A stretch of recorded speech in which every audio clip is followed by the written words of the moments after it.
At the inception, I would like to compliment the organizers for bringing up for discussion a vital subject that is widely discussed in the labor sector, that is labor law amendments.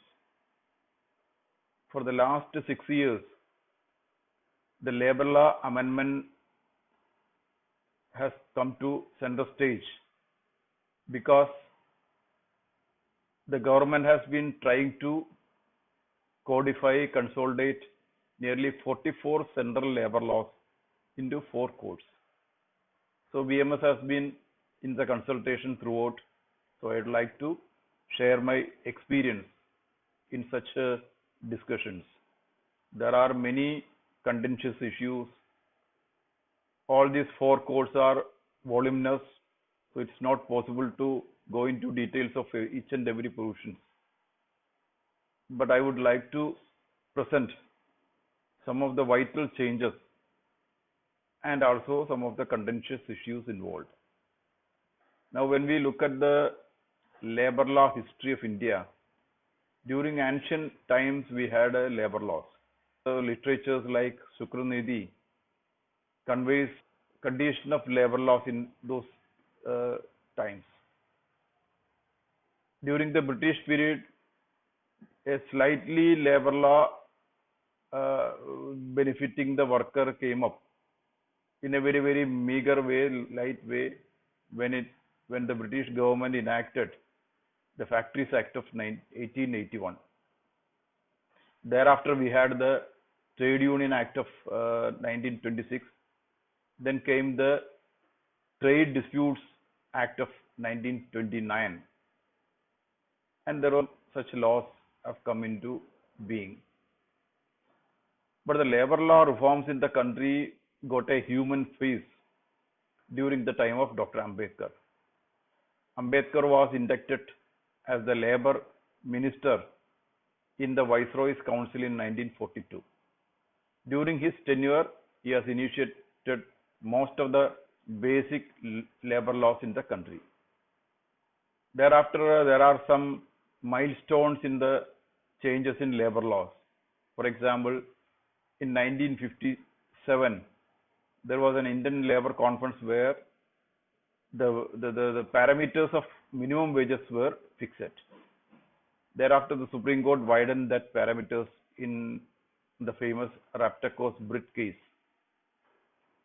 Then there was an attempt at the central level to review the labor laws in the country when the government appointed the first National Commission on Labor in 1966. Thereafter, in 1999, again, the Vajpayee government appointed the second National Commission on Labor that also submitted its report. Many of the labor law changes that are taking place is based on the report given by second National Commission on Labor. When we look at the drafting of our codification, etc., there was an attempt by Indian Labor Association in 1994 when they drafted a single labor code for all the labor laws in the country. So such attempts were going on. When we talk about codification, simplification, amalgamation, these are all welcome moves because we cannot manage with a plethora of labor laws with conflicting provisions. So it's welcome. But what should be the purpose of labor law changes? That is very important. It is well settled that the purpose of labor laws are mainly 3. One is industrial peace. That is the most important. There should not be conflict in the labor sector. Only in a peaceful atmosphere can industry move forward. And second is labor welfare. And third one is the industrial progress. So these are the purpose to be achieved by labor law reforms. But unfortunately, what happened to India was after independence, till 1990s, we had to experiment the Russian model of socialism, where the fundamental principle of labor relations was that industry versus labor. That means industry and labor, or the employer and employee, are two rival classes, two classes, and they are in constant conflict. So some sort of a dispute resolution was the main thrust in all our industrial laws. That is why we had our Industrial Disputes Act, etc. Then after 1990s, there was a sudden change on a fine morning, and it went to an equally damaging another paradigm. When the capitalist paradigm was introduced in India in the name of globalization, it said industry minus labor. That was the paradigm. So industry said that labor need not be considered in labor laws. Labor is an hindrance. Labor cost has to be reduced. So all these things came up as a part of that idea of globalization. But we should understand that before legislating labor laws, we have to take into consideration one important aspect. That is, India is a founding member of International Labour Organization, and International Labour Organization has set a international labour standards on each and every aspect of labor. So every provision in labor law should reflect the international labor standards set by ILO. ILO sets the international labor standards in the name of convention. They are all resolutions passed by ILO, which will be ratified the parliaments of the member countries. India also has ratified nearly 47 ILO conventions. So India is bound by such conventions and also the basic principles of ILO. So ILO is trying to promote a paradigm on two aspects, that is sustainable enterprise and decent work. Every industry should have a sustainable existence. That is required. That should be one purpose for which labor law should be registered. Second thing is every worker should be ensured decent work. The ILO conventions were intended to achieve these two purposes: sustainable enterprise and decent work. So already there are about 190 conventions and 206 recommendations adopted by International Labour Organization. So decent work means decent wages, decent working conditions, decent social security, decent occupational safety and health, decent welfare, decent gender justice, decent dispute resolution, and decent right to organize and collective bargaining. So this is the concept of decent work, which the ILO want to ensure to every worker in the world of work. But unfortunately, one aspect that our country faces is in the economic field. Already our manufacturing sector is facing a slowdown. Indian market is captured by Chinese products. So we want an ease of doing business. So the easiest way is to reduce the labor cost. If ease of doing is to be achieved, labor cost has to be reduced. For that purpose, labor laws has to be amended, and industry minus labor, that principle has to be pushed forward.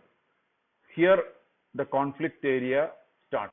The old labor jurisprudence has vanished from the face of labor legislation, and a new jurisprudence is slowly emerging. So let us look to what is that new labor jurisprudence and what are the conflicting areas in that labor legislation. The contentious labor law legislation started when Rajasthan government brought changes in 4 basic laws. They amended the ID Act, raising the threshold of Chapter 5B from 100 to 300. Then they raised the threshold limit of contract labor from 20 to 50. Then the threshold limit in Factories Act also was raised. And for registration of trade unions, the Rajasthan government insisted that they should have the support of at least 30% of the total workers in that establishment. These four changes in four basic laws that has created a lot of dispute, a lot of agitations, etc. There was a trend in which other states also started adopting the Rajasthan model. But later, Rajasthan model became a political failure. So after that, the central government also started a sort of labor law changes. Without consulting the trade union, they passed two laws. Third law, that is Factories Act. But it was sent to the Parliamentary Standing Committee, where the Standing Committee said it should be brought to the Parliament only after consulting the trade union, because Indian Parliament has already ratified a convention of ILO C-144, which says every change in the labor law should be consulted with the stakeholders, that is three partners, the trade union, the employer organizations, and the various state governments. Factories Act amendment was returned back for consultation with the trade unions. Thereafter, the central government came up with a Small Factories Act. Those factories having up to 40 workers, they will not have any maternity benefits. No safety provision is compulsory. ESI and EPF will not be there. Bonus will be the minimum 8.33, nothing more than that. So these amendments were brought, and it was vehemently opposed by BMS. In the discussions, we said we cannot compromise on any of the fundamental things in labor law. So after several deliberations, the government withdrew that Small Factories Act. Then came the codification of all the 44 central laws in the country into 4 codes. The 4 codes are the Code on Wages, 2, the Industrial Relations Code, 3, the Code on Social Security, and 4, the Occupational Safety, Health and Working Conditions Code. It is not easy to go into each and every provision because all the 4 codes are voluminous. So only I will mention some of the highlights and some of the contentious issues involved. Now, what is the purpose of codification?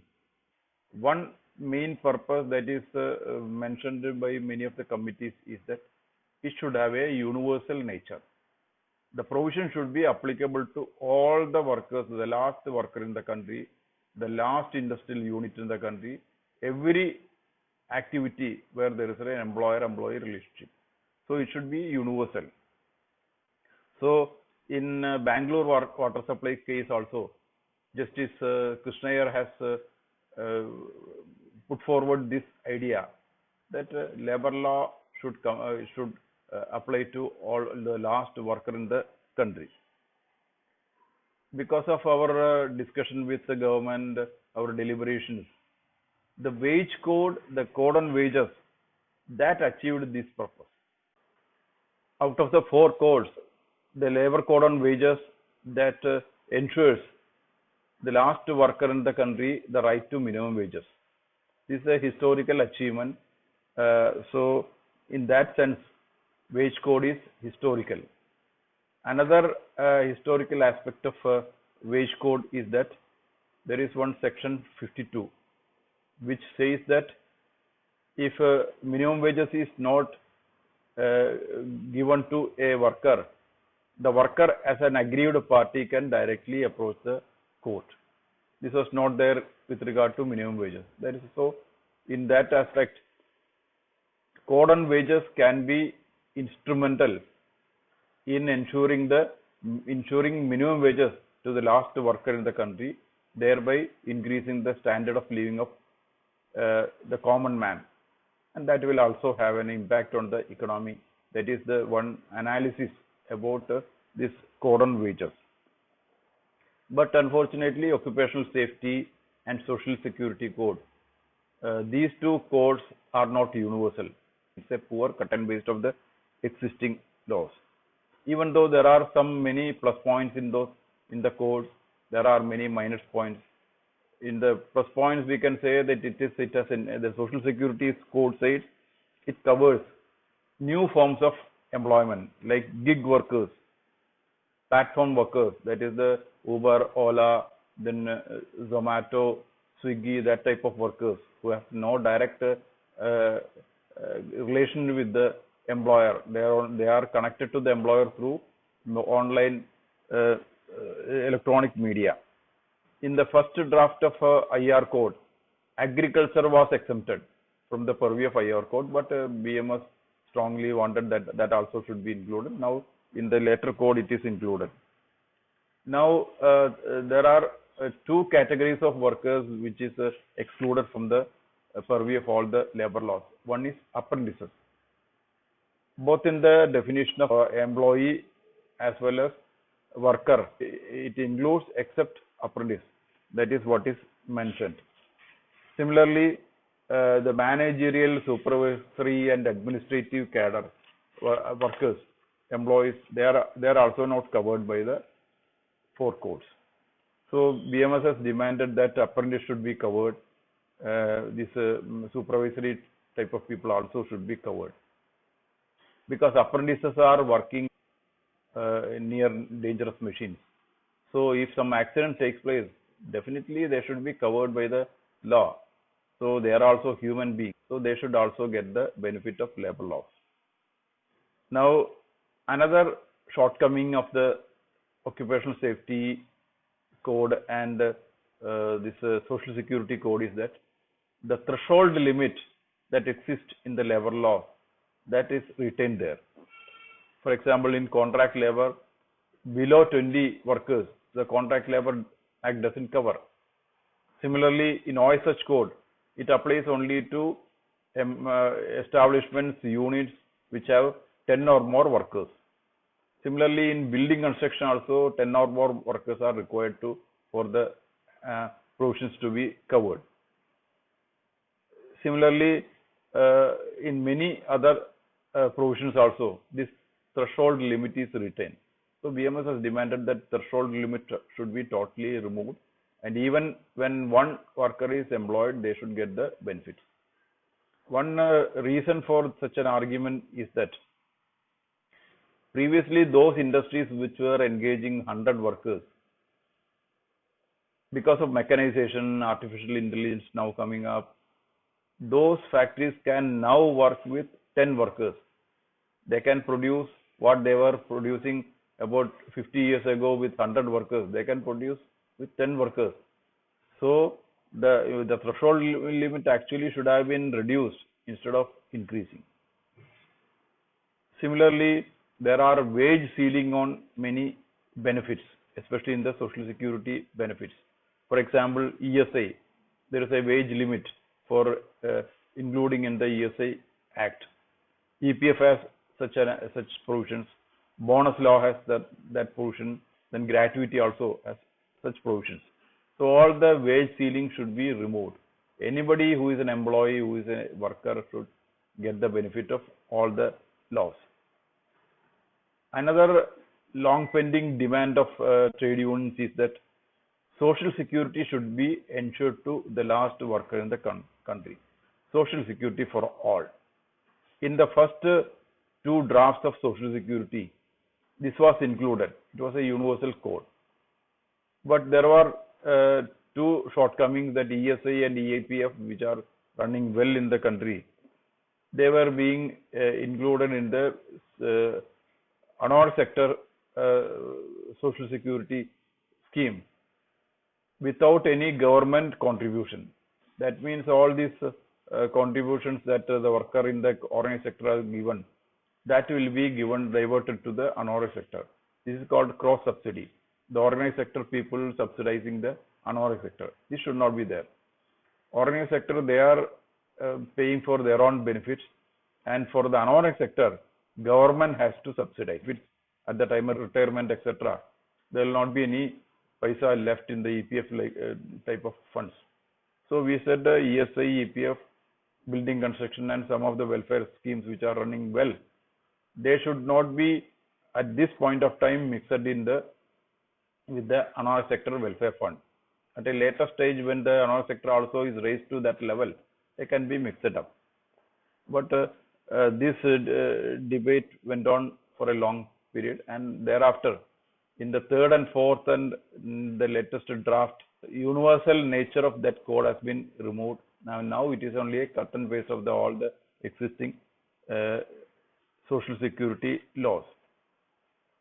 One major issue of contention, not only from the worker side but also from the employer side, is the employer liability is retained in the social security codes. When social security is insures for all the industrial accidents and other calamities, three categories are left out from that area, and it is retained in the personal liability of employer. That is maternity, gratuity, and employment injury. These three areas, when something happens to the worker, the employer has to personally pay. It will not come from the social security fund. This also we have objected. Another two good things that have come in the social security code is that the medical bills of the worker, that has to be reimbursed by the employer. Another thing is the notional extension of workplace. When the worker is going to a factory and on the way he meets with some accident, that also should be covered by the social security code. Another demand of the trade unions is that every worker should be ensured safety. Safety should be for all. That was the demand. But unfortunately, occupational safety and health and working conditions code, it's only a cut and paste of the existing safety laws. Now our safety laws are very old, and they were only confined to certain limited sectors. But now we find in many sectors this safety is a very serious concern. People are dying in drainages. There is no safety law.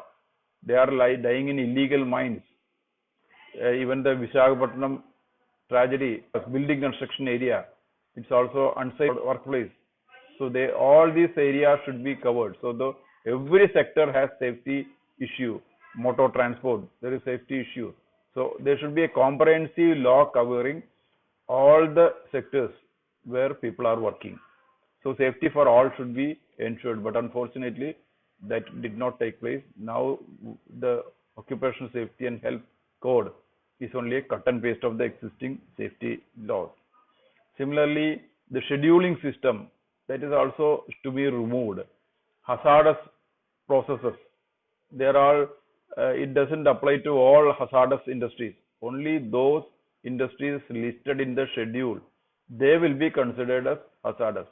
So we also demanded that scheduling system should be removed, hazardous should be defined, all those industries units coming under the definition should be covered. Then there are some exclusion provisions.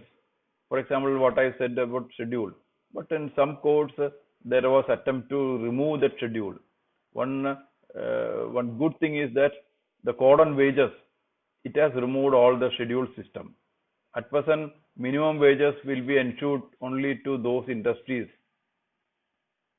which is enlisted in the schedule.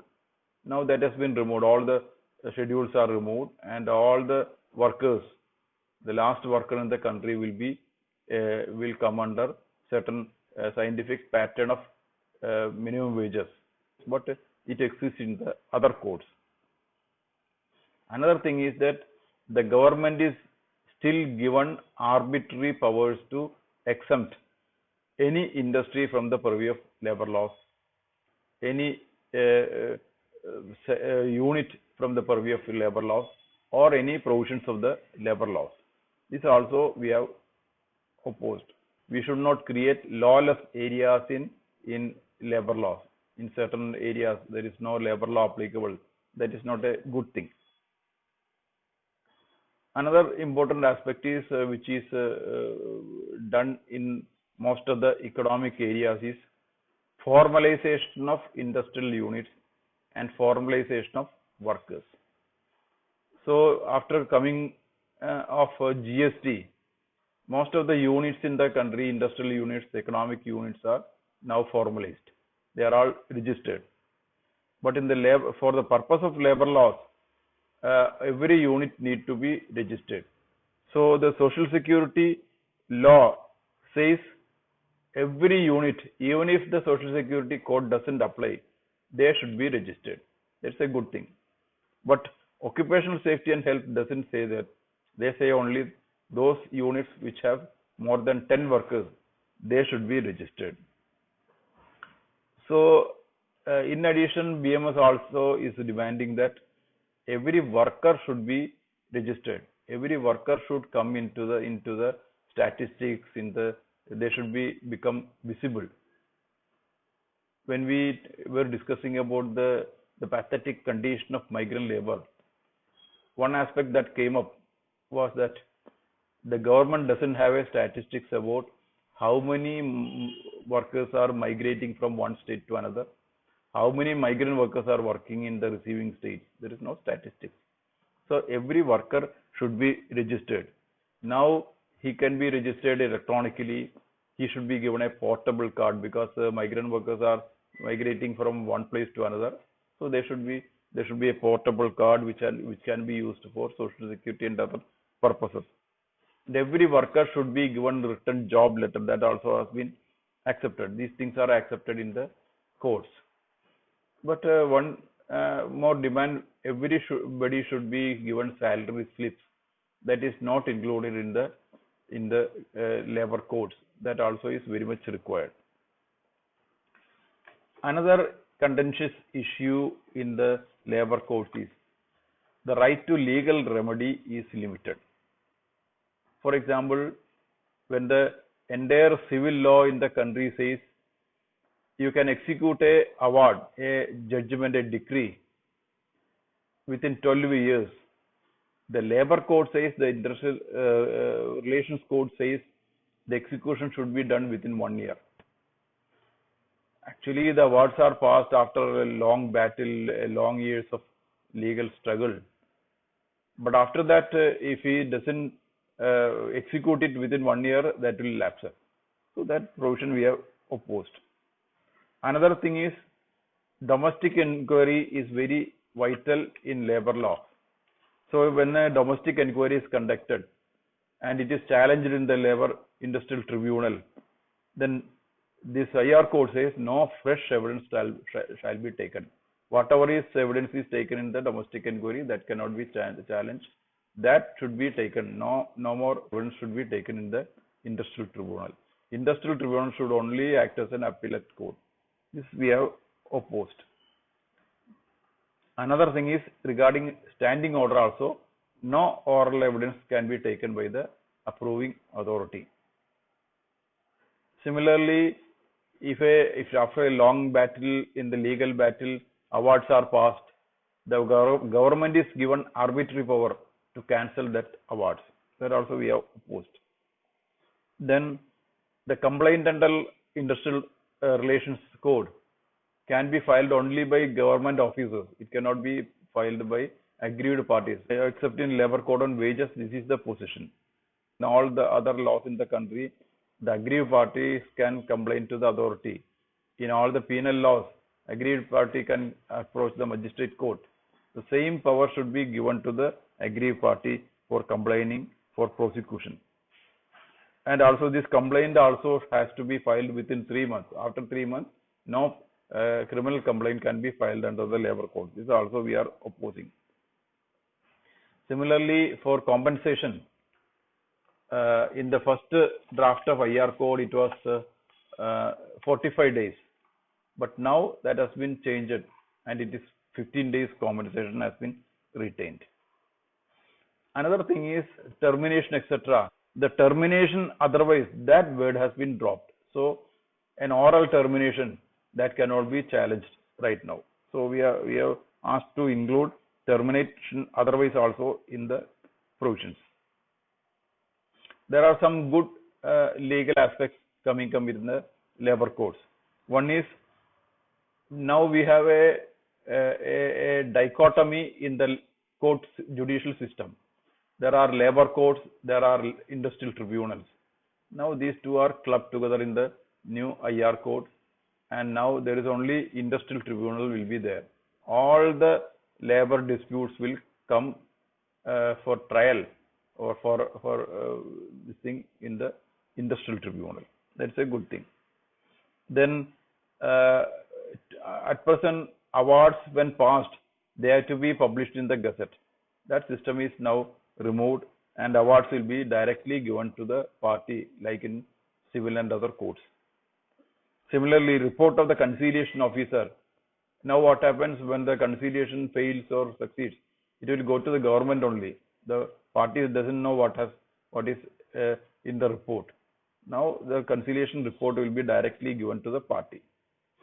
And one good consequence of that thing is the aggrieved party can directly approach the industrial tribunal. At present, it has to pass through the long process of reference. The conciliation report will be presented to the government. Government will examine it. It will take a long time. After a long period, it will be referred to the labor court or industrial tribunal. That process is removed. Now you can directly approach the court. This is also a good thing.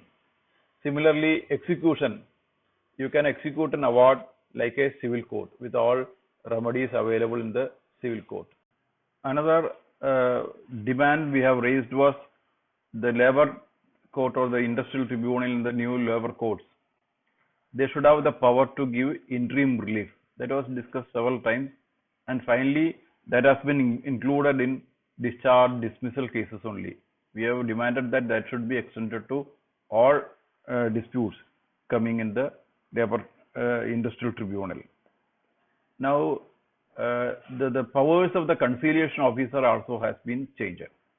At present, what happens if the worker raises a dispute, the conciliation officer will issue notice to the employer. The employer may or may not come. He can ignore the notice and he can keep quiet.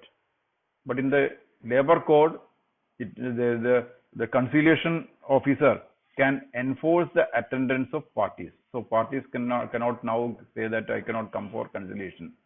That is a good provision. And failure report can be directly given to the parties. That is also good. And in certain cases, the conciliation officer has the power to investigate. That is also a good provision, because in many cases that is required. What is the truth? That truth has to be found out. Another most contentious issue that has gone up to the international level at the ILO forums is withdrawal of inspection system. Now, in the initial drafts of the codes, the inspector was replaced by facilitator. There will not be any inspector. The facilitator means he is a toothless tiger. He can only advise the employer. If employer violates some labor law, he can only go and advise the employer.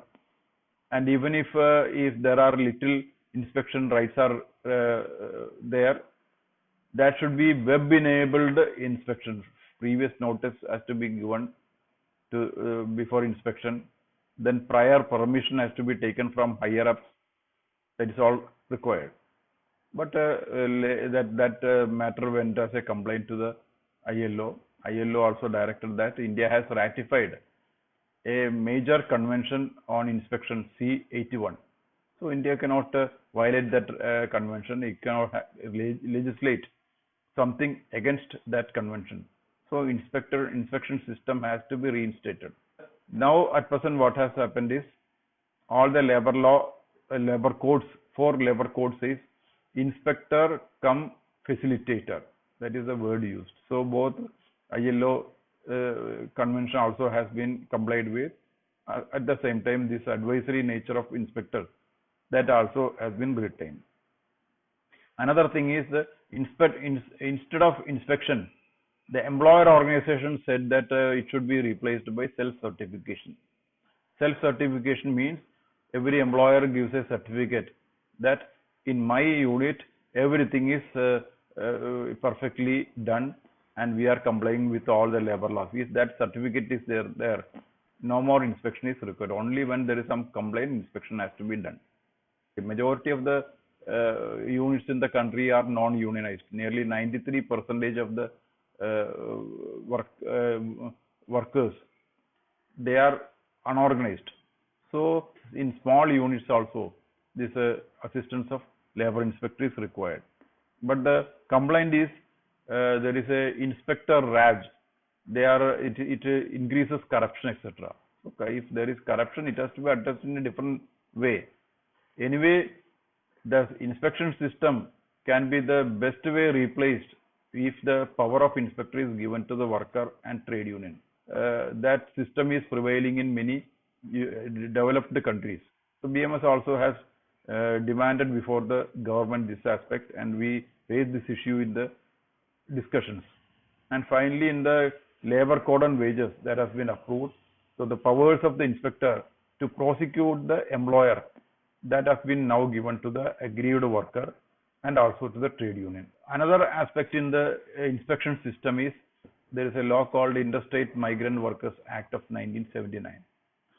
In that act, there is a peculiar provision. There, the sending state can appoint inspectors who can go to the receiving state and inspect the workplace. It is a very helpful provision, but that has been avoided in the new code. Another big issue that is engulfing the whole labor sector is increasing casualization. Contract labor is increasing. Nearly 85% of the industry is now going to contract labor, and permanent workers are vanishing. Within 10 years, there will not be any permanent worker in the country. That is the speed in which this casualization is going. In the name of trainee, apprentice, badli, contract, casual, in these different names. So for the purpose of avoiding labor law rights, the workers are being retained in different names. Apart from this, a new category of workers also has come up, that is called fixed term employment. This has been included in the Industrial Employment Standing Orders Act. So in that case, a worker can be terminated without any notice. So because casualization, exploitative nature of work has increased throughout the country. This is one aspect. Apart from the issue of exploitation, the casual nature of workers, that is affecting the industrial development also, because a worker without sufficient experience, skill, they are employed for a short period. So by the time they acquire skill and experience, they will be going to another job which is a totally different one. So because of that, below quality jobs are increasing in the labor sector. So because of that, many industries are now failing. One classical example is textile industry, which had permanent experienced people working previously. Now it's all filled with contract labor and labor who has no experience at all. So because of that, the entire textile industry is now being shifted to countries like Bangladesh. So casualization affects industrial progress also. Now, because of that, the Second National Commission on Labor has said that for more than 1 or 2 years, a person should not be retained as badali, casual, apprentice, etc. So regarding badali, for layoff only, the provision says that a badali cannot be retained more than 1 year. Another big issue in the contract labor sector is equal pay for equal work, which is a principle reiterated by Supreme Court. There is a provision in the existing industrial disputes rules, Rule 25, which says equal pay for equal work should be ensured to all workers. That is a substantive law which is now remaining in a rule. We have demanded that substantive law should be in the code itself, but that is so far not included in the code. Because of the casual nature of jobs, the compensation also should not be given with limitation of period. For example, in gratuity, minimum 5 years of working is required.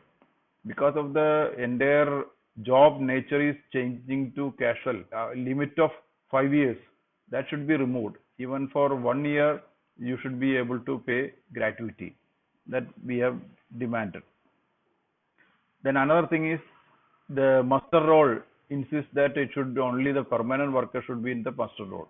Now most of the workers, 85% of the workers are contract and casual people. So every worker working in an industry, their name should be in the muster roll, not only permanent workers. Similarly, in Interstate Migrant Workers Act, there is a provision that from the time of recruitment, a person uh, uh, is considered to be in job.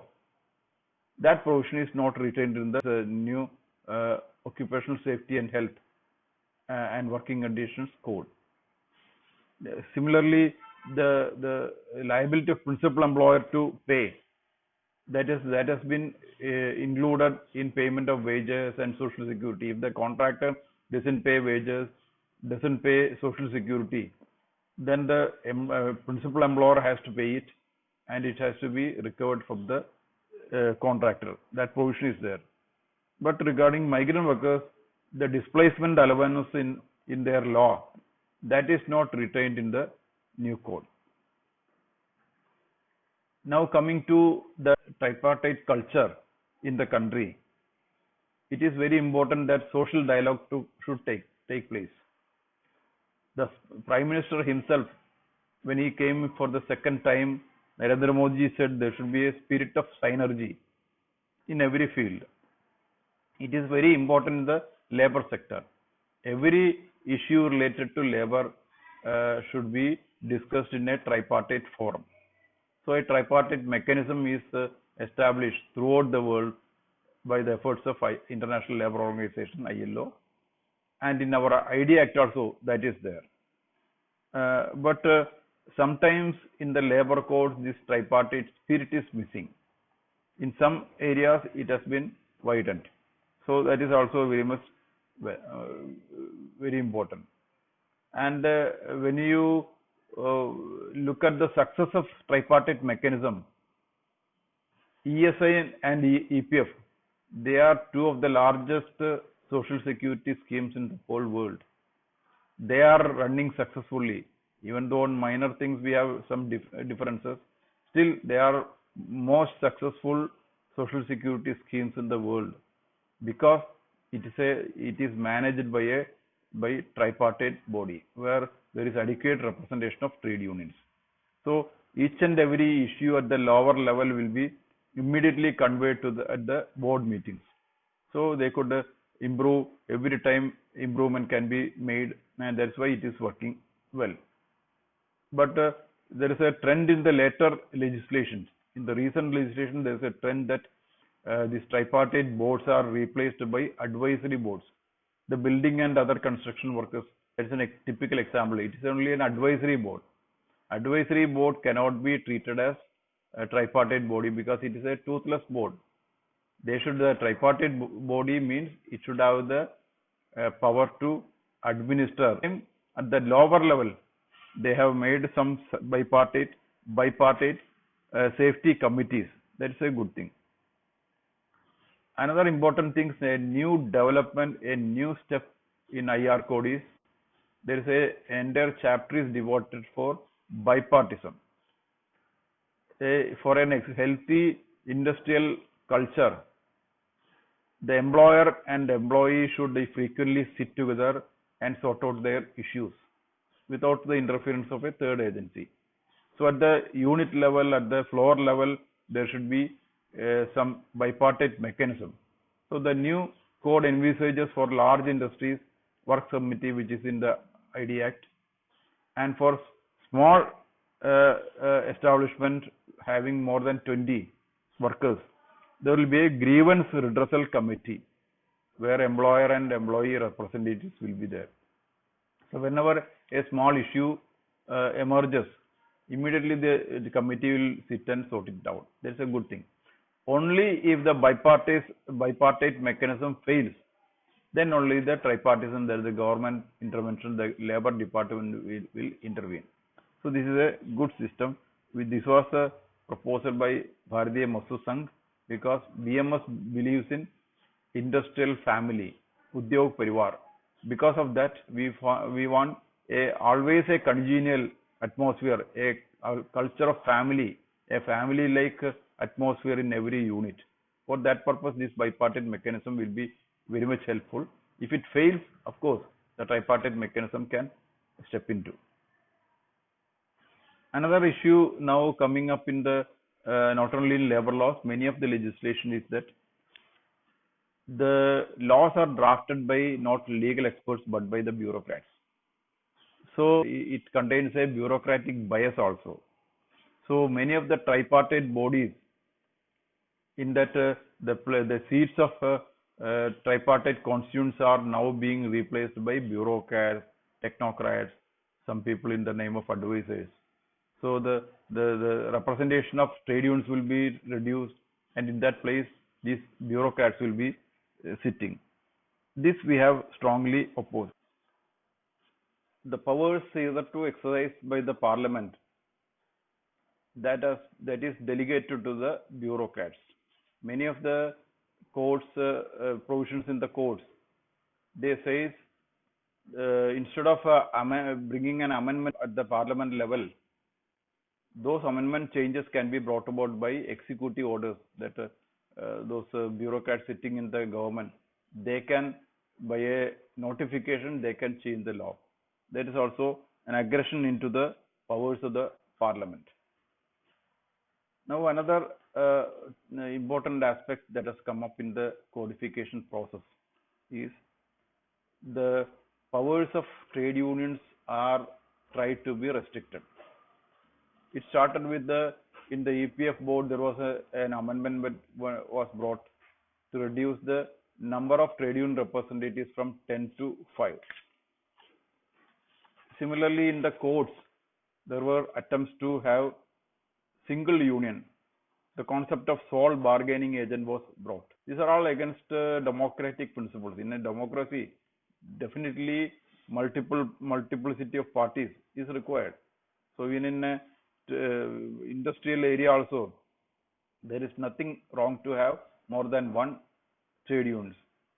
So the single union or sole bargaining agent, etc., they're all intended to limit the trade union activity. Similarly, in Rajasthan amendment, we have seen that even registering a trade union has become very difficult because you have to have minimum 30% of the total workers. In the code, it is 10%. Similarly, there is restriction on outsiders becoming office bearers of the trade union. It is limited to 1/3. Similarly, those who are holding office of profit, they cannot be office bearers of the trade union. In the same way, the code says how much membership fee you have to collect, what should be the method of collection.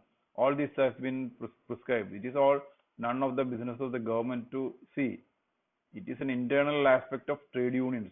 Every organization, charitable organization, society, etc., they are working with their own arrangements for membership fee fixation, collection, etc. So why only in labor sector it should be restricted?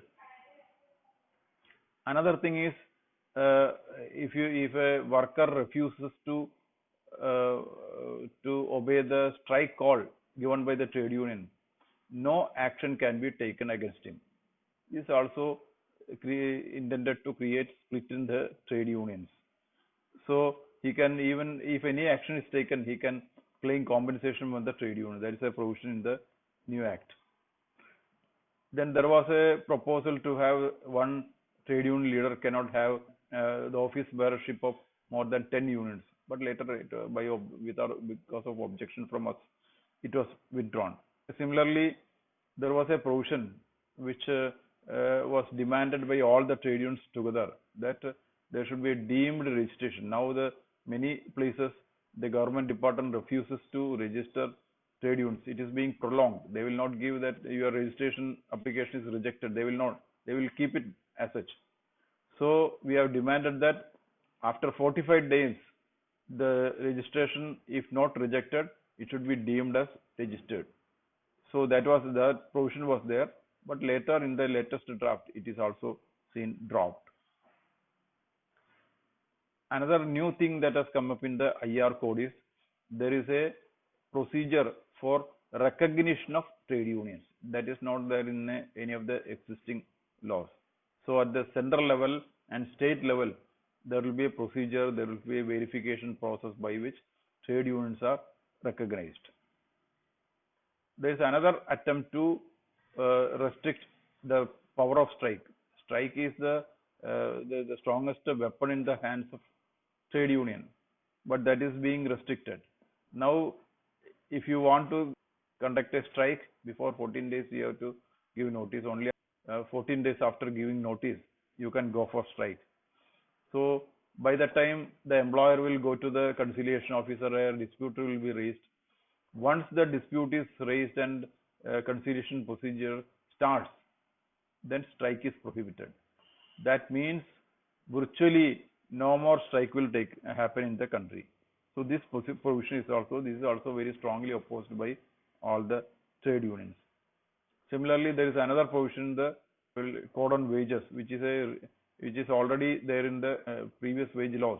That is, if you go for illegal strike, for every day, 8 days wages will be forfeited.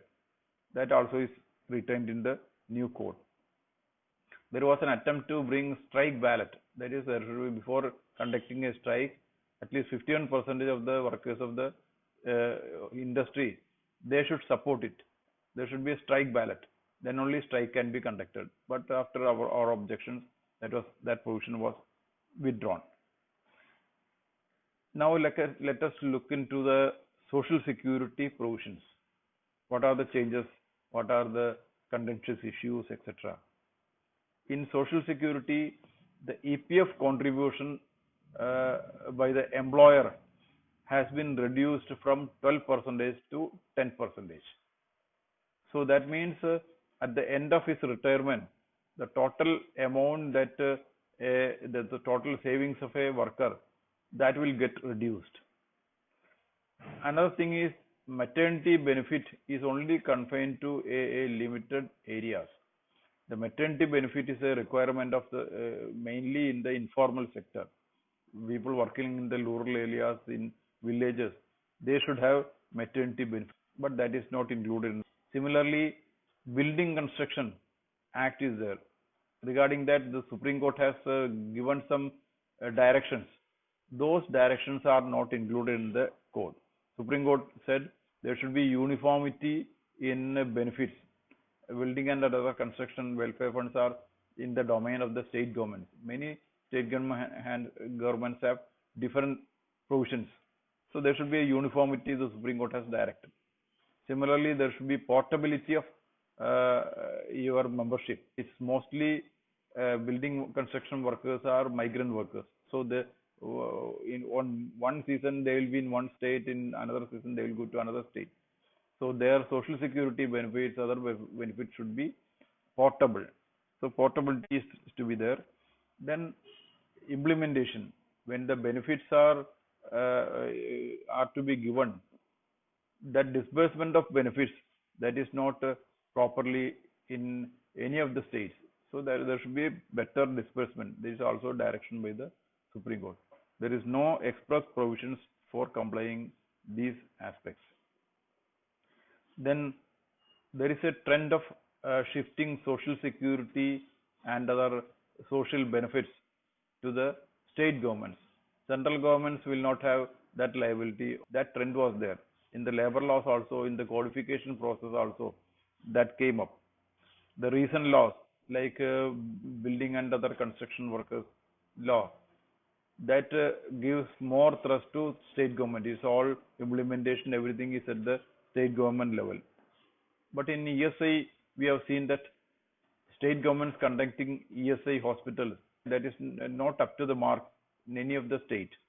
So we have demanded that the hospital system should be removed. ESI conducting hospital, that should be stopped, and the new way of cashless health benefit, that should be implemented. The Social Security Code, the ESI, EPF staff and the funds were being transferred to the state government. It will be, the funds will be managed by the state governments. At present, it is managed by the central government, by the central ESI board. Now that will be transferred to the state government.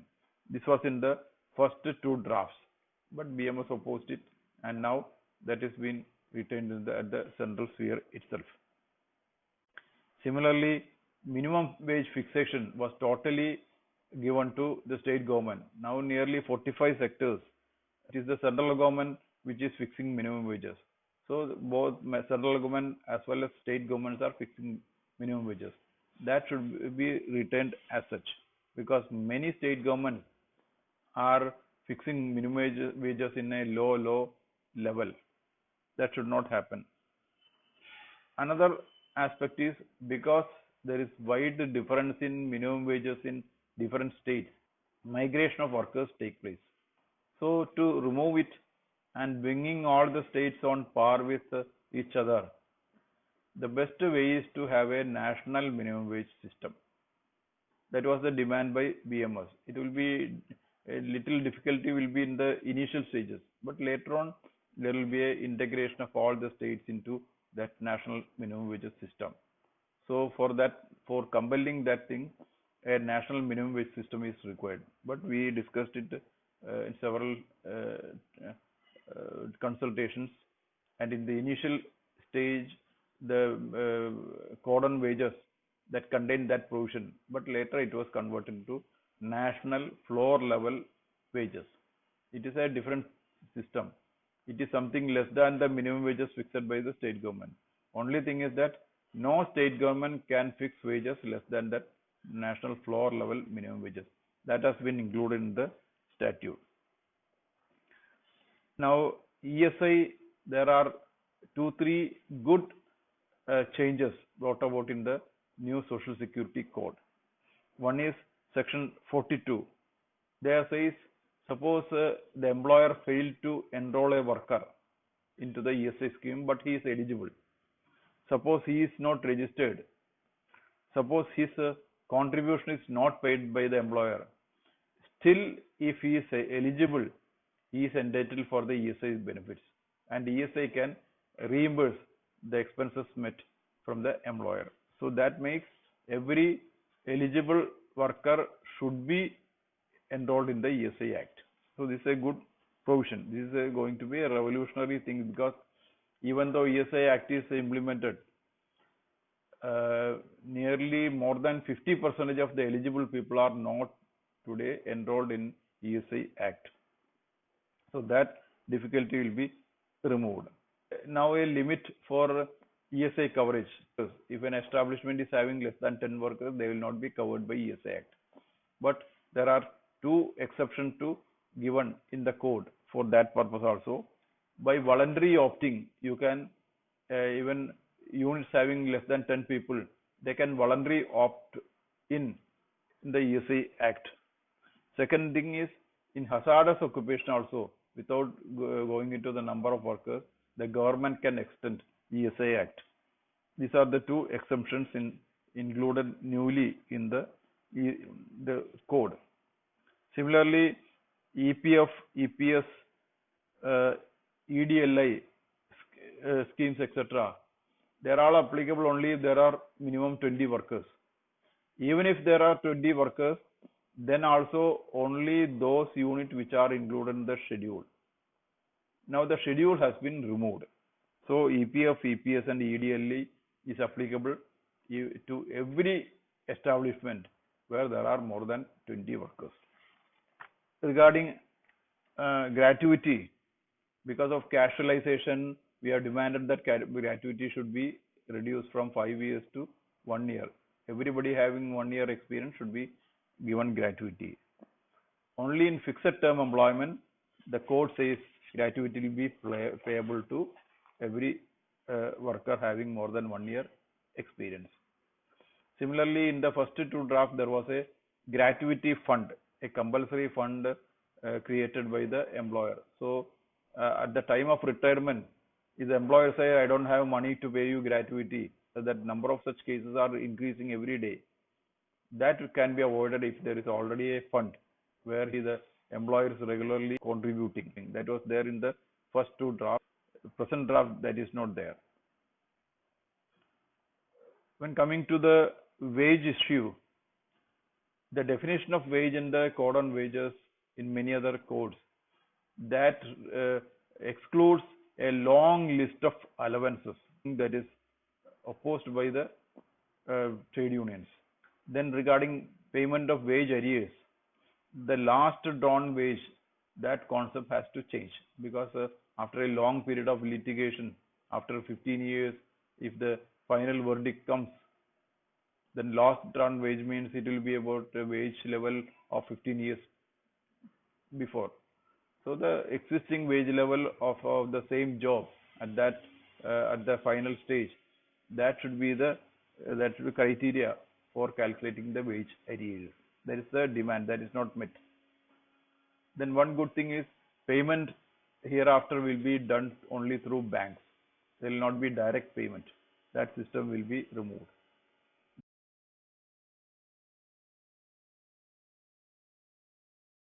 Recently, the issue of working hours was discussed widely when nearly 14 states in India they raised the working hours from 8 hours to 12 hours.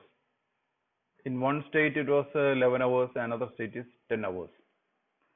In the previous draft of occupational safety and health also there was a proposal for 12 hours. We opposed it, and because of that has changed. Now it is mentioned as the government can, state government or central government can, by notification they can fix the government. That is also equally a objectionable provision. And there was a provision for spread over for 14 hours in the previous draft. It was inhuman because a person is spending his time 14 hours in a factory, then he has only 10 hours left. That includes his travel from factory to his house, taking rest, his engagement with his family. For all these things, only 10 hours is left. It's inhuman. So they have removed it. But because of the provision for arbitrary power to fix, many state governments will go to such inhuman level of fixing. Similarly, overtime in a week, that was raised from 50 to 100 hours. And the government can even go up to 125 hours. That was the in the draft that was there. We opposed. It's all inhuman to have such high level of working hours, especially when previously people could work with 8 hours because of mechanization and other things.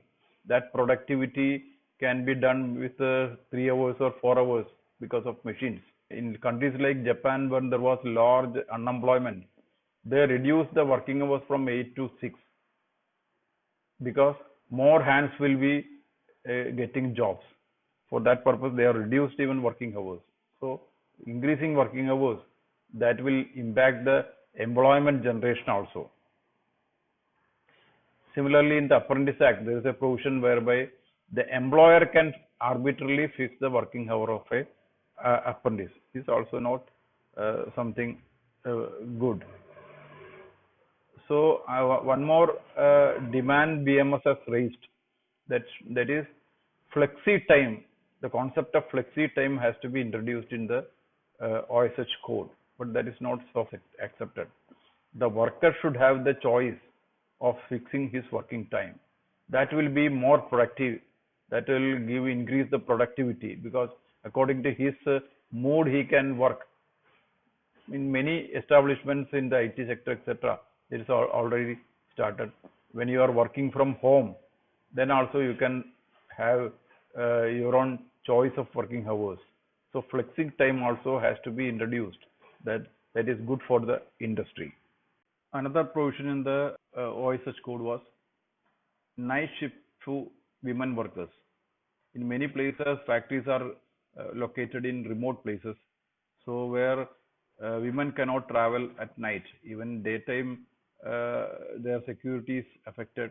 So at night time, it's very difficult to travel. So compulsory bringing night shift was opposed by BMR. Another thing is there is a new trend of government withdrawing from the labor welfare. So everything is given to private sector. So in the previous social security code, the social security responsibility was given to private sector in the name of intermediary. Because of our objection, that has been withdrawn. Similarly, the government has to pay to EPF 1.16 percentage for to the employees pension scheme, EPS scheme. But in the new code, it is missing. Similarly, there was an attempt in the previous draft to convert employees pension scheme to new pension scheme. But because of our objection, that is also now withdrawn. Similarly, there was a attempt to provide opting out of ESI. You can go to private health schemes, but no health scheme in the entire world is better than ESI scheme. With such a low premium, you cannot get such large benefits. So the opting out of ESI also was opposed. A proposal also has been withdrawn. Similarly, another trend in the EPF board meetings is EPF amount. There is a large lakhs and lakhs of rupees remaining in the EPF fund that is being diverted to risky share markets. That also has been opposed by BMS.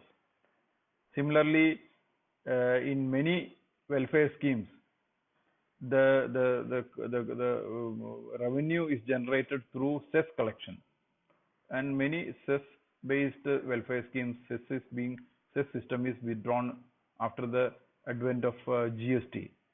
There also that those welfare schemes are in a troubled position.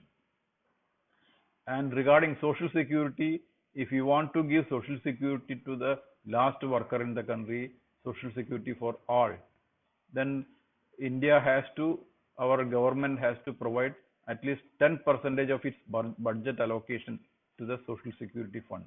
In many developed countries, it is up to 25% of the budget allocation. The 93% that comes to nearly 43 crores of people, working population. If social security has to reach them, the government has to increase their budget allocations. Now there is the issue of implementation. So portable Vikas card, that is a proposal in the social security. That is a good thing. One good thing that is included in the social security code is that worker facilitation centers are entrusted with the task of enrolling the workers. That will be intended at the local panchayat municipality level. If enrollment starts, then it will have a wide coverage. Then only social security can reach the unorganized sector. That is also good thing. Another thing is regarding punishment. The new trend is imprisonment is being reduced and fine is being increased. For first offenders, decreasing imprisonment or avoiding imprisonment is there is nothing wrong, but subsequent offenders, they should be strictly dealt with. There is also compounding provision of offences. If you pay the 50% of the penalty prescribed, offence can be compounded. That also for first offenders only. Now, previously legal luminaries were involved in drafting legislations. Now that system is gone. Even in Parliament, discussions are taking place within a short time. Previously, clause-wise discussion took place. Now that also is not there. Many laws are passed without sufficient discussions. Similarly, the drafting is done by bureaucrats. In Social Security Code, you will find 143 definitions in the previous draft, because our objection that now that has been reduced. So same word is defined in different chapters in different ways. So these are all the Anglo-Saxon systems still continuing in many, not only labor legislation, in many legislation that is continues. And one code is contradicting the other code. That is there. There is no uniformity of provisions in various codes. Various definitions in one code will differ from the definition in another code. Similarly, even the worker is categorized into two types, employee and worker. Employee means more privileged people and worker means unprivileged people. So that classification also is very unscientific. Similarly, definition of wage, worker, industry dispute, etc. It varies from one code to another. Even the name of the code, the word code comes at the end in two codes and at the beginning in two codes. So even in names they could not bring the uniformity. So these are all some things. Another thing is all the substantive provisions which creates rights among the workers that should come in the code itself, in the act itself.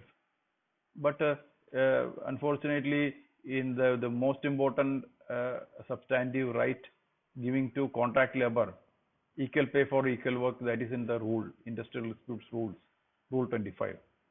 So same provision is now being repeated in the code also. And besides increasing the complexity of legislation, when you look at there is a code is there or the act is there, then there are rules are there, then there are schemes there, then there are regulations, then notifications. So all these things, acts, rules, schemes, regulations, notifications, etc. These are all increasing the complexity of legislative process.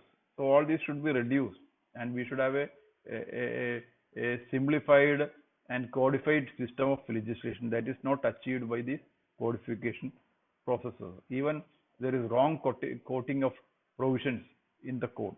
So these are all to be rectified. And even codification system is also wrong.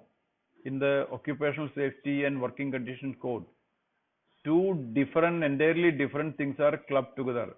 Occupational safety and health is one thing, working conditions are totally different. If at all it is to be included, it should be associated with the IR code, but it is clubbed together in OSH and WC code.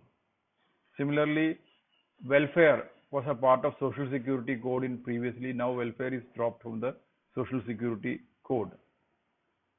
Many laws in the country are still outside the purview of these codes.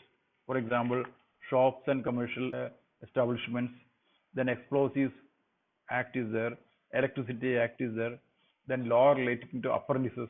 These are all not included in the codes. These are there are similar provisions in the code, so there will be contradictory provisions in the code as well as in these laws. So that codification also has not encompassed all the provisions related to labor in the country. Now, lastly, one major issue that has come up is the suspension of labor laws in 3 states. In Gujarat, except minimum wage, safety law and employees compensation law, all the labor laws has been withdrawn. So it's a lawless area in labor sector. In UP, except minimum wages act, safety provisions, injury compensation, women and children, and bonded labor, all the labor laws are withdrawn. Only in UP and MP, the suspension of labor laws will apply only for future units, future investment coming, future units being established. It doesn't apply to existing units. But in Gujarat, it applies even to existing units. So after these changes, what is the condition there? Now all the trade unions are become illegal because there is no Trade Union Act, there is no EPF, there is no ESI, no pension, no migrant worker protection, no health and security, no dispute settlement system, labor machinery is suspended, You cannot go to the court. No norms of working conditions. You can fire a worker at any time.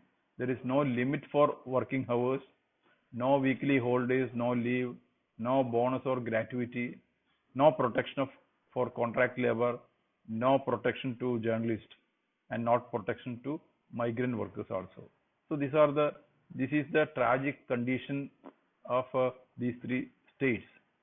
So we should understand that rule of law is fundamental to every civilized society. This suspension of labor laws is also against the constitutional provisions of fundamental rights, then directive principles of state policy. It's against these two things. They are all fundamental to constitution.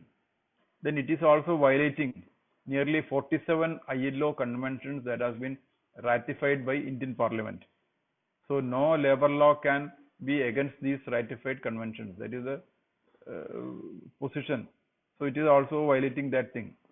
Then there is one act, the Interstate Migrant Workers Act, that is union law, that also has been withdrawn.